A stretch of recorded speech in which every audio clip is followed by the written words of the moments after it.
en este Faltan, relato. faltan Sí, 65 días ya así es. para El último tramo que llegue el del año 2021. 2022. Preparado Así es. para la jornada de este día, y hoy tendremos un invitado que ya está ahí presente con nosotros. Un placer hoy Bien.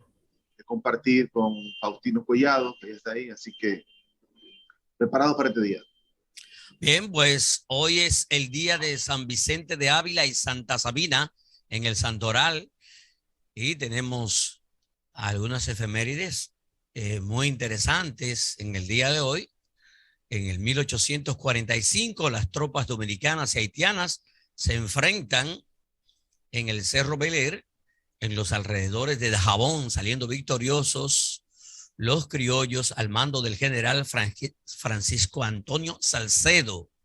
Saben que Francisco Antonio Salcedo fue soldado independentista y héroe de la Restauración, siendo el primer presidente de esa gesta, pero fue acusado de alta traición al servirle a los intereses baecistas de Báez y de los españoles, y lo derrocaron en el 1864 y posteriormente fue fusilado. En esta ocasión le sustituyó en la presidencia de la República el general Gregorio Luperón. Otra efeméride importante que tenemos es la desaparición, un día como hoy, del coronel Francisco Alberto Camaño de Ño, y luego aparece en Cuba. Saben que Francisco Alberto Camaño de Ño fue agregado militar después de la guerra del 65 y su desaparición en Europa, eso fue el 23 de octubre de 1967, cuando ocupaba el puesto de agregado militar en Londres, en Inglaterra. Y esto armó un revuelo en el gobierno del presidente Joaquín Balaguer, tal como se destaparon los documentos clasificados en el 2015. Y un día como hoy, pues aparece en Cuba, así de repentina. Y ya ustedes saben todo lo que sucedió. Lo demás es historia. Pues bien, antes de pasar con Leandro Campos y continuar con el desarrollo del espacio, en el contenido de hoy hablamos del informe del tiempo, según lo que nos tiene la Oficina Nacional de Meteorología para hoy miércoles 27 de octubre. Habrán escasas lluvias para hoy en el día y temperaturas bastante calurosas, y persiste sobre el país una masa de aire que irá reduciendo el contenido de humedad que va asociado a las partículas del polvo del Sahara, generando así generalmente un cielo soleado con escasas lluvias sobre la mayor parte de la geografía nacional. Sin embargo, hay una débil vaguada al norte y el transporte de campos nubosos que provoca el viento del este-suroeste, que pueden producir o van a producir algunos aguaceros locales con tronadas aisladas hacia puntos focalizados de la línea noroeste y la parte norte de la cordillera central. El Distrito Nacional, cielo poco nuboso, como dijimos al principio.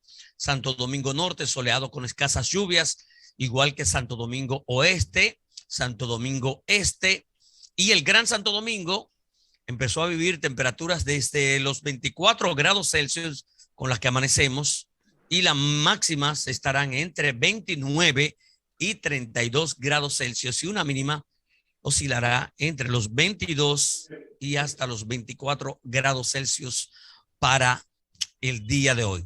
Antes de pasar con Leandro, quiero invitarles, como lo hicimos en el día de ayer, al encuentro de proclamación que va a tener a Pecomes en el Salón Da Vinci del Hotel Sheraton hoy a las 9 de la mañana. O sea, cuando termine este programa, usted, si es periodista, trabaja en un medio de comunicación, y hacemos la salvedad que extendemos la invitación exclusiva a la prensa de EN Televisión para que vayan a cubrir dicha actividad que se va a llevar a cabo donde es el lanzamiento de APECOMES, que es la Asociación de Periodistas, Comunicadores de Televisión y Redes Sociales de la República Dominicana. Así que les invitamos abiertamente para que cubran esta actividad que se inicia. Se va a marcar un antes y un después en los gremios que hay constituidos en el país. ¿Cómo?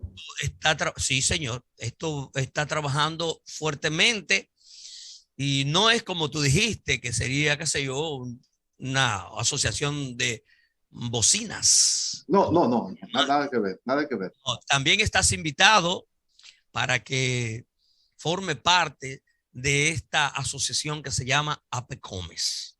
Vale. Así que, bienvenido, Leandro, de nuevo. Gracias, Alan. Ya abre espacio para adentrarnos a ver qué es lo que trae ahí. Pero yo no estoy de acuerdo con negar el gremio, aunque el gremio vale muy poco, aporta muy poco a la clase periodística, pero tendría que ver cuál es la intención que hay en otro lado. Tratar de aportar para el crecimiento, o no tratar, vamos a aportar para el crecimiento de la clase periodística o de comunicación. Pero de verdad, porque el problema es que todo el que no es periodista quiere estar enganchado a un gremio de periodistas y yo no voy a legitimar eso. Pero bueno, ese no es el tema. Bueno, se dice por ahí, hay un refrán que dice que los bomberos no se pisan la manguera, pero eso pasa constantemente en el mundo del periodismo, de la comunicación. Pero los que se llaman comunicadores no son colegas míos, ellos son otra cosa. Así es, así es.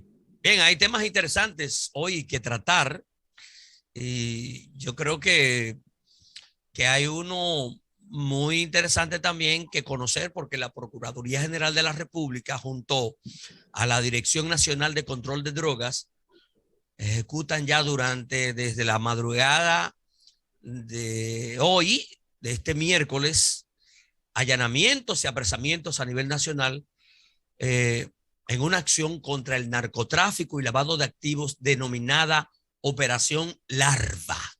Claro, es decir, estamos en el mar y hay 11 allanamientos, varias personas presas, y ha habido allanamientos en Santo Domingo, en Bávaro y en Santo Domingo Norte de la capital.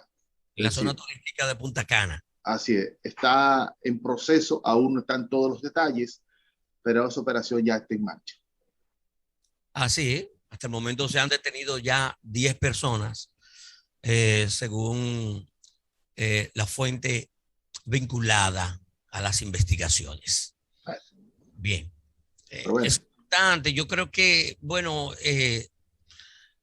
hay diversas opiniones desde hace muchos años acerca de qué sé yo, de este flagelo que está destrozando la humanidad. Este flagelo del narcotráfico y el consumo de droga, parece que esto no va a terminar nunca. Y aunque se hacen ingentes esfuerzos, instituciones como la DEA de los Estados Unidos y otras instituciones que existen en el mundo y se asocian a sí mismos para conjuntamente dar golpes duros al narcotráfico y a los traficantes y al narcotráfico en sí, esto no parece que va a terminar.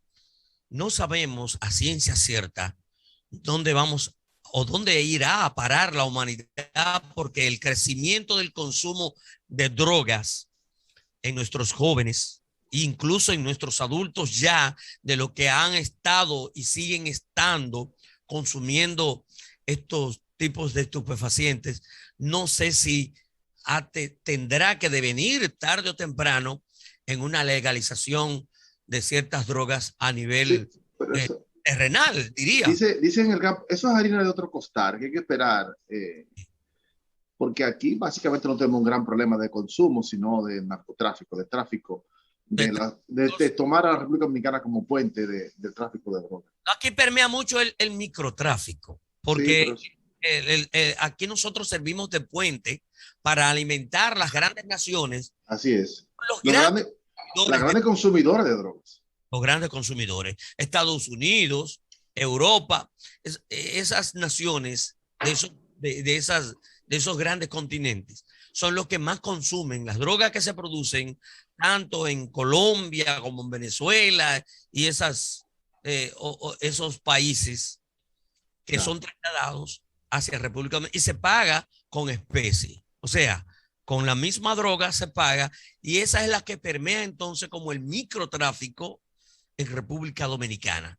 Pero también hay que saber que no solamente se pueden señalar, porque es en ocasiones que se señalan ciertos individuos que son los grandes narcotraficantes o los grandes cabecillas y no se detectan mayormente los grandes agentes militares y políticos del mundo que están involucrados en esa acción ilícita a nivel mundial, no solamente desde República Dominicana, desde los mismos países que la producen hasta la llegada de su destino final de estas drogas. Bueno, con esa intervención le damos la bienvenida al señor Faustino Collado, profesor universitario y destacado hombre de la política de la República Dominicana y de la economía. Así que, Faustino, buenos días, bienvenidos a geopolítica de este día que es miércoles y que en el país se encuentra con un debate sobre varios temas interesantes, sobre todo en el Congreso de la República Dominicana y ante la mirada que le dará el presidente de la República, Luis Abinader, a partir de todas las contradicciones hechas públicas en el país. Gracias, buenos días. Un placer de estar de nuevo con ustedes, con un programa que veo que está bien estructurado. Gracias. Y un hombre muy interesante, geopolítica.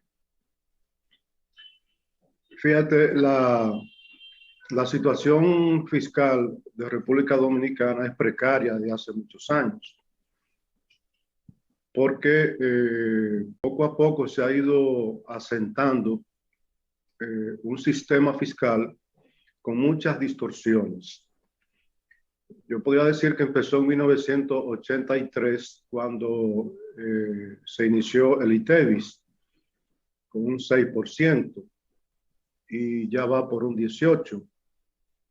Lo que quiero decir es que desde el 83 para acá, prácticamente la mayoría de las llamadas reformas fiscales, que han sido reformas tributarias, básicamente no fiscales, es decir, solo por el lado de los ingresos del gobierno, de los ingresos, ¿verdad?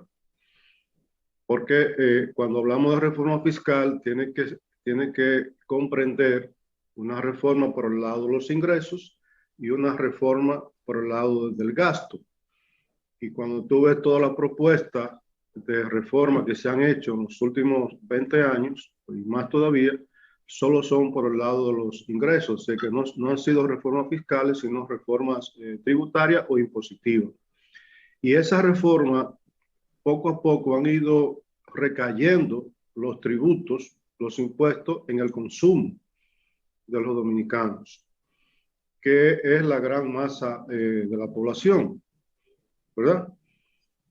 Y eso hoy día representa alrededor de 60, poco más por ciento de los ingresos del gobierno lo paga el pueblo consumidor. Entonces, esa es una distorsión que ha llevado a que evidentemente los más ricos, las personas de más altos ingresos, paguen menos impuestos en términos relativos que la persona de bajos ingresos. Y cuando tú vienes a ver en general, entonces los ingresos del gobierno son bajos. Es verdad que son bajos los ingresos del gobierno. Si tú lo comparas con la media latinoamericana, que la presión fiscal más o menos es del 18 al 20% en América Latina. Nosotros estamos en un 14 y pico. Yeah. Y no nos vamos a Europa, que es 30, 40%. Sí, entonces a eso le sumamos, Faustino, que además de pegar todo al gasto, es decir, todo el tributo al gasto, reciben incentivos especiales, sectores. Entonces, exactamente, esa es otra distorsión. Claro, pero de esa y otras distorsiones que están en debate ahora mismo en el país, vamos a hablar cuando regresemos de la pausa de inmediato para que usted nos pueda dar luz sobre qué está pasando con eso. 39 regímenes especiales de excepciones a instituciones de la República Dominicana. Bueno, pero antes, eso, sí. pero antes quiero saludar a Faustino Collado y darle la bienvenida al espacio de geopolítica que ya inició, no tuve como el tiempo de saludarlo. Y antes de ir a la pausa, quiero también comunicarles a la audiencia que yo me tengo que retirar porque voy a una actividad muy interesante en esta mañana y les dejo en las mejores manos, que es nuestro colega y hermano Leonardo Campo Félix. Sí. Gracias, Ana. Vamos a la pausa y regresamos de inmediato. Adelante, Néstor. Gracias.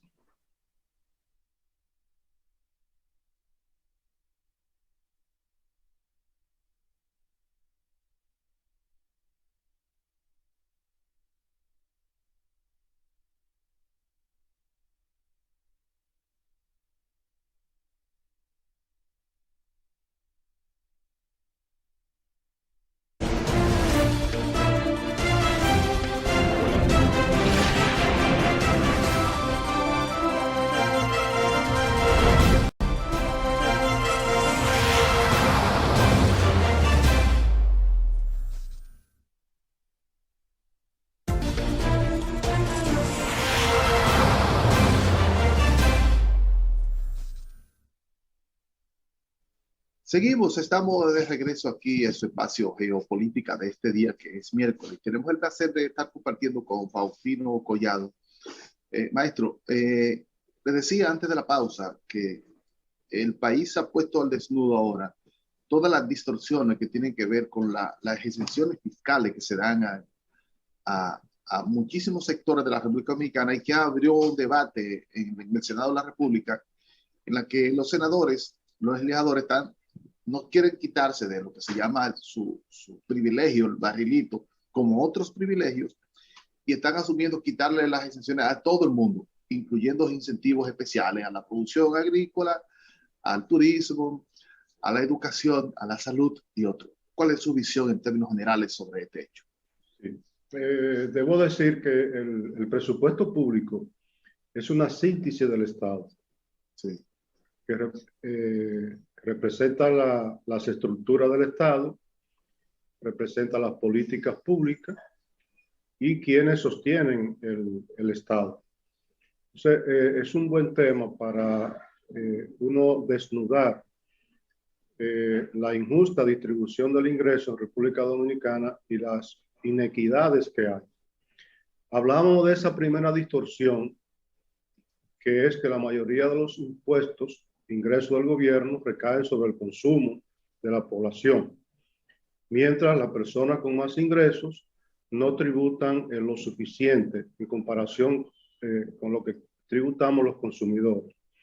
La segunda distorsión que está esa a la que te refieres, es que por la correlación de fuerza del poder de los grupos económicos y también sociales, se han ido creando muchas extensiones, es decir, personas o empresas que se le exime de pagar impuestos o pagar menos impuestos.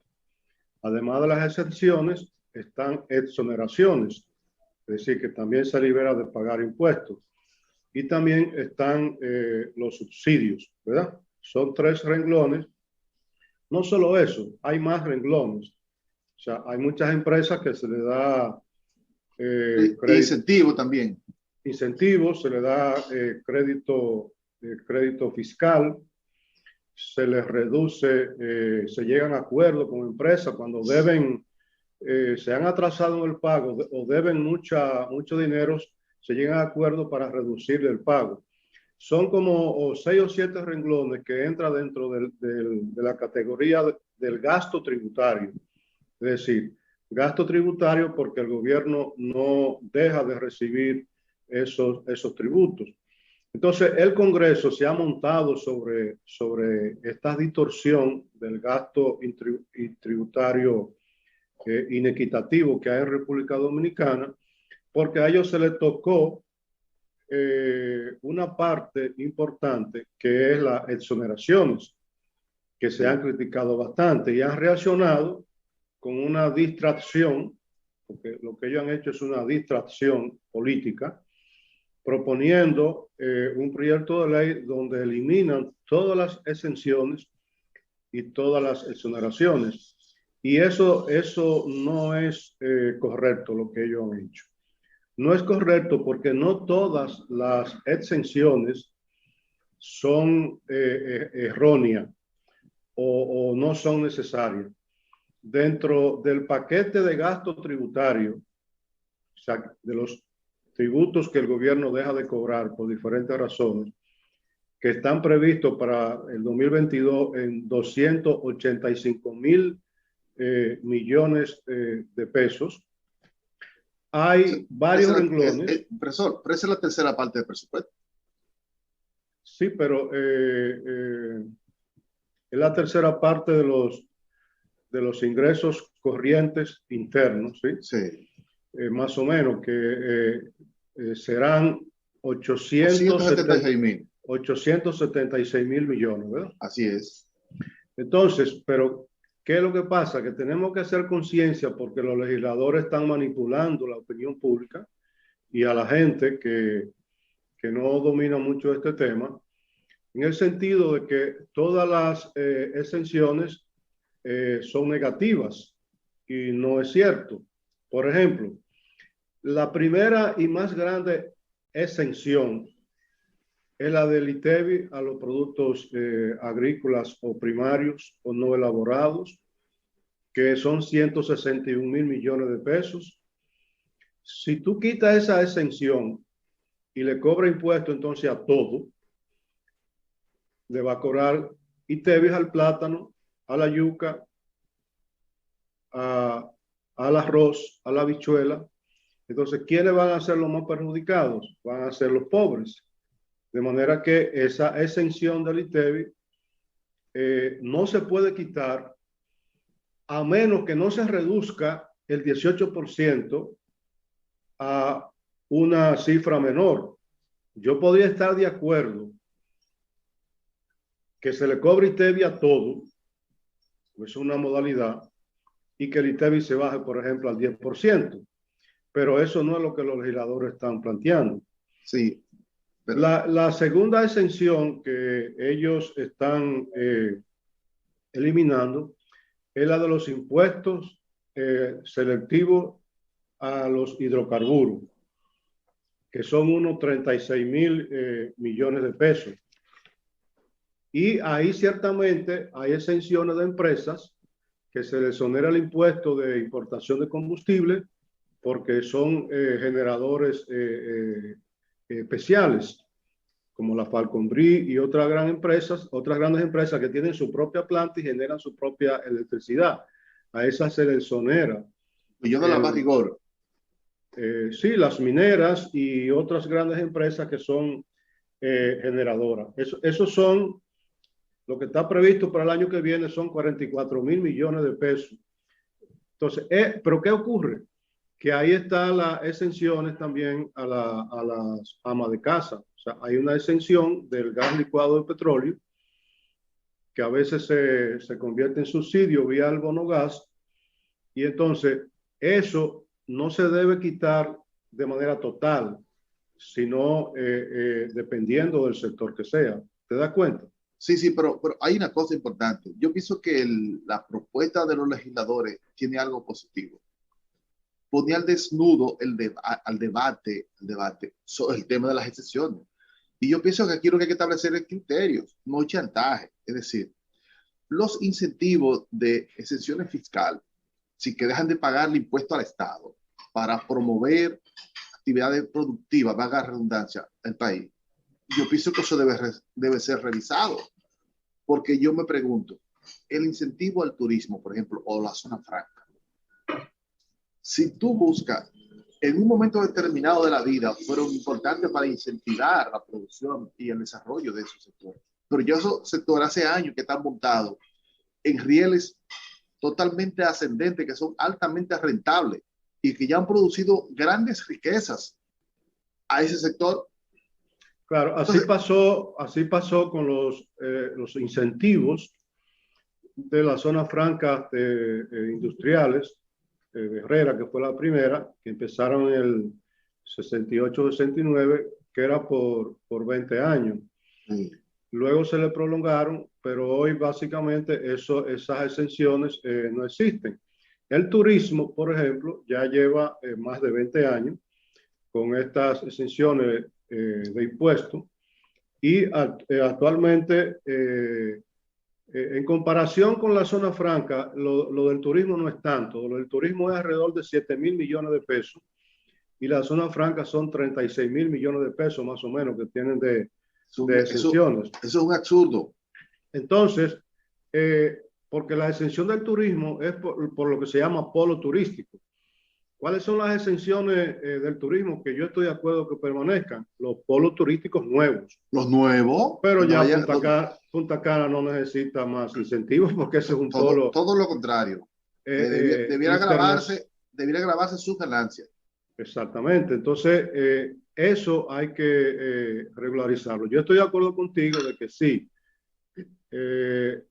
La reacción de los legisladores, que para mí es una distracción para que no se haga nada, porque es una distracción, más revuelto ganancia de pescadores, sí, para que todo se quede igual, es decir, para que lo de ellos se quede igual, ¿verdad? Pero estoy de acuerdo contigo que esto ha generado, no planteado por ellos, porque nosotros, los economistas y políticos críticos alternativos, hace muchos años que estamos haciendo el planteamiento de una reforma estructural de los tributos República Dominicana.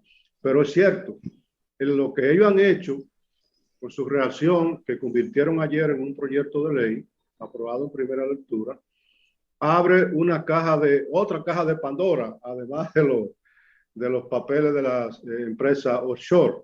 Sí. Ha abierto una caja de Pandora que lleva a discutir todo este tema y eso es bueno para el país. Claro que sí. Todo y que se pongan las cuentas claras. Así es. Desde su punto de vista, ¿qué debe plantear? El presidente de la República va a hablar hoy y hay especulaciones sobre los temas que él va a plantear, incluso sobre la reforma fiscal. Pero me gustaría conocer su opinión con relación a los nuevos incentivos que se deben poner. ¿Sí? ¿Cuáles deben quitarse de eso, mantenerse? Porque esa es la discusión ahora. Los diputados pretenden que si le quitan sus exenciones, que le suban los salarios, pero además quieren que se las quiten a otros. Hay puntos específicos que no se pueden eliminar, que es la discusión que se dio ayer en el Senado de la República. Sí, pero bueno, vamos a ver el esquema general antes de seguir con los congresistas. Con los criterios generales que, por ejemplo, nosotros desde el movimiento político Redes y desde el periódico Unidad Comunista, que también participo, hemos estado haciendo propuestas de criterios, de políticas tributarias, ¿verdad? Claro, ese es el elemento fundamental. Aquí lo que hay que establecer son criterios con relación a la política fiscal. Entonces, hay un criterio reconocido a nivel mundial, así como la libertad, por ejemplo, es un valor universal, ¿verdad? Y los derechos humanos en general son valores hoy día reconocidos prácticamente en el mundo entero. Hay algunos países árabes y algunas tiranías que no los reconocen, pero son valores universales, ¿verdad? En el ámbito tributario hay un criterio reconocido universalmente, que es el de la progresividad, que se resume en la expresión paga más el que gana más. Entonces, ese es un criterio que tiene que estar en cualquier reforma, cualquier nueva política tributaria. Te voy a poner un ejemplo que no es individual, sino de las empresas. El porcentaje de las ganancias que pagan las empresas, de acuerdo al Código Tributario Dominicano, es un 27%. A veces ha subido a 28, era 25, pero hoy día es un 27%. Pero una empresa pequeña, una micro pequeña empresa, paga también un 27% de su ganancia. Y una empresa grande que se gana 500 millones de pesos, paga también el 27%. Entonces, eso es una inequidad tributaria. Entonces, ese es un criterio que tiene que cambiarse en República Dominicana, ¿verdad? Está el criterio de que la política tributaria tiene que ser un instrumento de desarrollo, no solamente de recaudar ingresos para el gobierno, tiene que ser una política de desarrollo. Y en términos de política de desarrollo, vienen entonces los incentivos a aquellos sectores que se han quedado atrás por diferentes razones del sistema, del modelo capitalista que nosotros tenemos.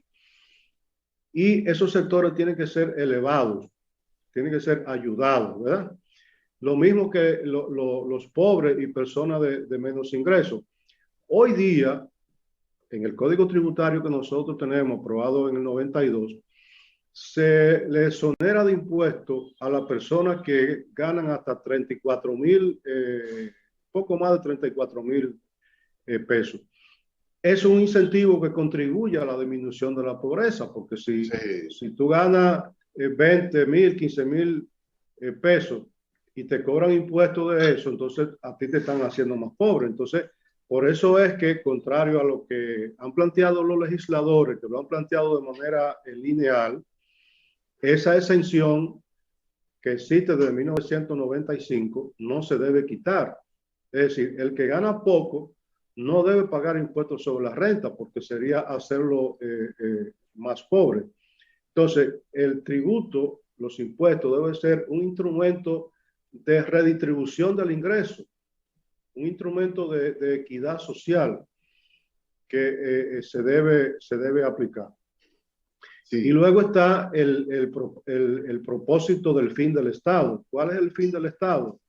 No es recaudar por recaudar, es recaudar para convertir esos ingresos en bienestar social. Entonces ahí viene la parte del gasto de la reforma fiscal. Y en el gasto, entonces ahí también hay que hacer reestructuraciones en el Estado Dominicano, porque las estructuras duplicadas, 23 ministerios, más de 100 instituciones descentralizadas, más de 500 direcciones generales y departamentos. Consejos. Los consejos, instituciones, por ejemplo, Comisión para el Desarrollo Barrial, Comisión para el Desarrollo Provincial, Comisión para el Desarrollo Municipal, que son estructuras que hay ahí, pero sin embargo tú tienes muchísimos ministerios que tienen que ver con eso. Y en el plano de la salud tú tienes también muchísimas instituciones repetidas. En el plano del agua, tú tienes el INDE, tú tienes Corazán, Santiago, tú tienes INAPA, tú tienes ALACAS. Son 17 instituciones, porque hay acueductos que son administrados a nivel local. Entonces, aquí hay una exuberancia de instituciones, que eso tiene que ser reducido. Y eso tiene un efecto en el empleo. O sea, el gasto tiene que ser un gasto eficiente y de calidad. Y todo eso es parte de la reforma. Así es. Mira, estamos conversando con Faustino Collado sobre los temas de reformas y propuestas de exenciones fiscales y todo lo que se parezca. Mira, en el año 2020, la propuesta de presupuesto incluía el pago de incluir la venta de activos de una de las empresas del Estado. Y en esta propuesta que se hizo ahora también se planteó. Vamos a ir a una pausa, pero cuando regresemos me gustaría escuchar su opinión en relación a esa propuesta. Porque ahí regresamos de inmediato. Rijo ha puesto dos huevos, como se dice, en este tema. Ya. Cuando regresemos, quiero que me pueda explicar en detalle en qué consiste la intención de eso. Ok, regresamos de inmediato.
Es miércoles 27. Y le decía, profesor Faustino, que en las dos propuestas de presupuesto hechas por este gobierno, se ha incluido en pasar activos del Estado para ser vendidos a las mismas manos privadas que aún lo tienen y que han tenido un comportamiento no tan claro frente a los bienes públicos. No basta con el sistema de reparto que existe, con todas las exenciones, sino también que le quieren pasar las únicas cosas positivas que tenemos, pasárselas al sector privado. ¿Cuál es su opinión en sentido general sobre esta visión? Sí, esto es un despropósito del gobierno. Como tú decías en el segmento anterior, hubo una primera intención en el presupuesto sometido para el 2021 de vender 92 mil millones de pesos en acciones de empresa, que ahí, aunque el proyecto de presupuesto no lo decía, porque este gobierno en ese sentido se ha caracterizado de falta de transparencia, se suponía que era de Punta Catalina, que vale más en mi cálculo, más de 3.000, 4.000 millones de dólares. No era de Punta Catalina, porque ellos decían que eran activos del FOMPED. Estaban las otras EDES, pero Punta Catalina aún no estaba ahí. Sí, pero es que no se especificaba, entonces quedaba un manto de dudas al respecto. Pero evidentemente que la presión que hubo, igual que la que está viendo ahora, se abandonó ese proyecto. Ahora, en el proyecto de presupuesto que se presentó el 1 de octubre al Congreso, hay 46.576 millones correspondientes a ventas de, ellos le llaman activos no producidos. Y tampoco especifica claramente a cuál empresa se refiere. Pero el director de presupuesto, José Rijo, en una entrevista, dijo que eso era venta de una parte de las acciones de DGI, es decir, la institución pública que maneja las presas en República Dominicana que producen electricidad. Y después, ante la presión que ha venido, porque hasta Hipólito Mejía, expresidente y del PRM, se opuso a eso, y otras personas se han opuesto dentro del mismo partido y gobierno, más nosotros, la ciudadanía y las personas de izquierda y personas democráticas en general nos hemos opuesto, y Rijo entonces echó para atrás y dijo que no, que eso no contempla la hidroeléctrica. Pero el concepto de activos no producidos, ¿verdad?, que no son activos de acciones, que no son acciones, activos no producidos, entre ese concepto están los recursos naturales. Sí. Son activos no producidos, porque un recurso natural ya está ahí, no se ha producido. Entonces, ¿quiénes son los que tienen activos no producidos? Son los bienes naturales que tiene el gobierno, entre ellos las presas. De manera que ahí, como yo decía, han puesto un huevo conceptualmente y en las intenciones, y eso ha sido rechazado. Pero eso lo ponen ahí, ese ingreso de capital de 46.000 y pico de millones de pesos, porque no han sido capaces de proponer la reforma fiscal que necesitaría el país. Ahora, en este medio, en esta situación, el presidente está en un callejón sin salida, diría yo. Él va a hablar esta noche. ¿Por dónde debe ir su discurso según usted? Por lo que yo veo, como se le ha complicado su situación, que sus congresistas del PRM lo han metido en un tremendo lío, porque lo que han planteado los congresistas implica entonces una discusión más a fondo que lo que pretendía el gobierno. O sea, el gobierno sacó el tema de la reforma tributaria del Consejo Económico y Social y lo llevó a un pacto particular.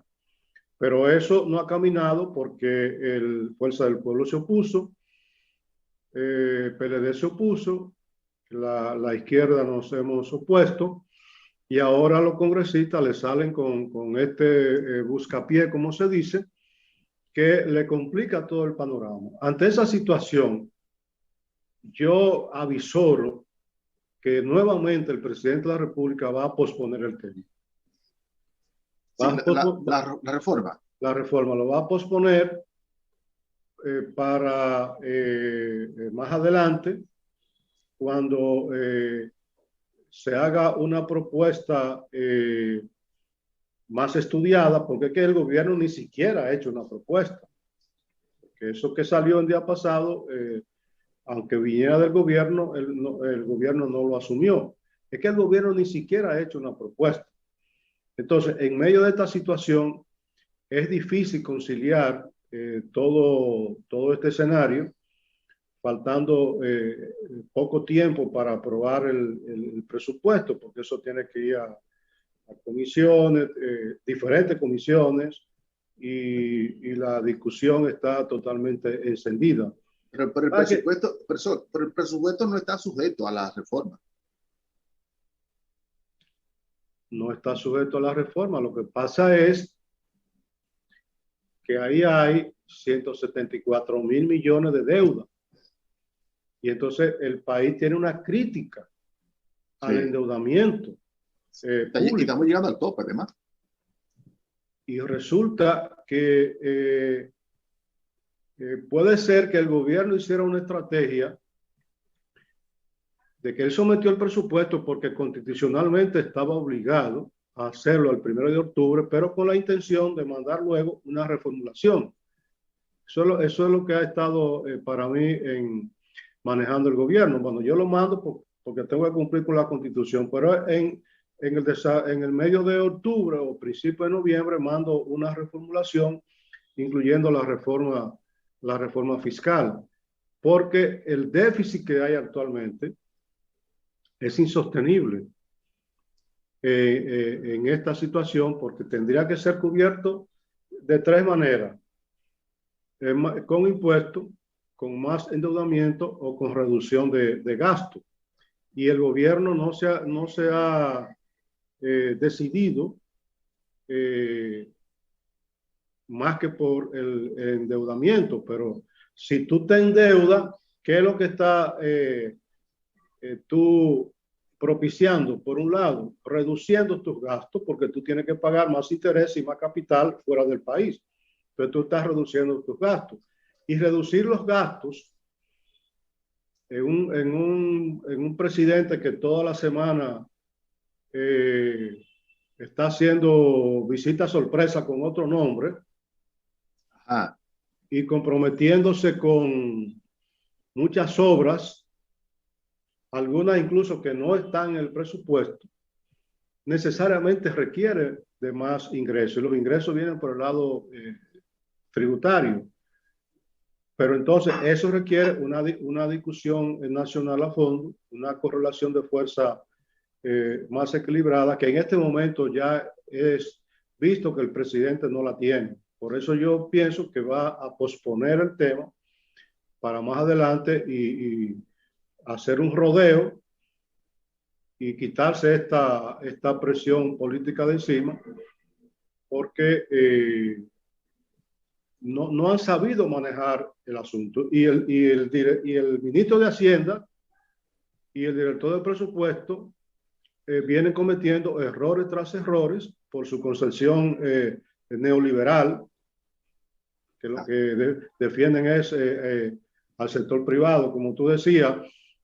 ¿Quiénes van a comprar, por ejemplo, si venden activos sí, claro, de la hidroeléctrica? Pero que no sea de la hidroeléctrica, porque eso también desde el punto de vista jurídico es complicadísimo. Sí, llegamos al final ya, doctor. Sí. Pero si es EGI, es Jaina, ¿quiénes son los que la van a comprar? Los socios. Son los socios que son los vecinos. Entonces es fortalecer el sector privado. De manera que el gobierno está entrampado y lo que hay que exigir es una discusión a fondo, donde, como yo te decía, prima el principio de la progresividad, de que el que tiene más, pague más. Así es. Lamentablemente llegamos al final de su espacio Geopolítica. Gracias a Faustino Collado y a los amigos televidentes que compartieron con nosotros este espacio.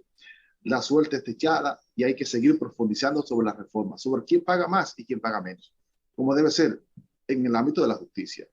Lo justo es lo que debe primar.